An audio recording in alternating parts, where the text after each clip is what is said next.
भाजप आणि शिवसेनेमधील वादानंतर ठाण्यामध्ये बावनकुळेंच्या स्वागताचे बॅनर लागलेत। ठाणे महापालिकेच्या विकास कामांच्या उद्घाटन सोहळ्यावरनं महायुतीत वाद झाला होता। उद्घाटन सोहळ्यामध्ये भाजपला डावललं गेल्यामुळे भाजपचे नेते नाराज होते। राज्याचे महसूल मंत्री चंद्रशेखर बावनकुळे आज ठाण्यात येणार आहेत। त्या संदर्भात अनेक ठिकाणी त्यांच्या स्वागताचे बॅनर आपल्याला झळकताना पाहायला मिळत आहेत।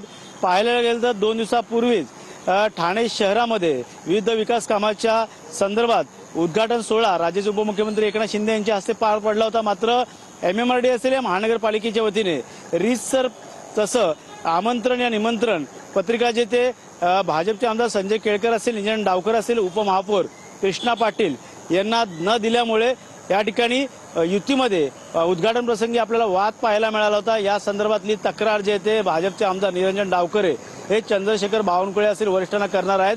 त्यानिमित्त आज या संदर्भाची तक्रार कशा प्रकारे करणार हे देखील पाहणं गरजेचं राहणार। बैठकीमध्ये भाजपच्या चंद्रशेखर बावनकुळे यांच्याकडे आता भाजपचे पदाधिकारी कशा प्रकारची मागणी करणार हे देखील पाहणं गरजेचं राहणार आहे। कॅमेरा योगेश सावंतसह गणेश सुराट, TV9 मराठी, ठाणे।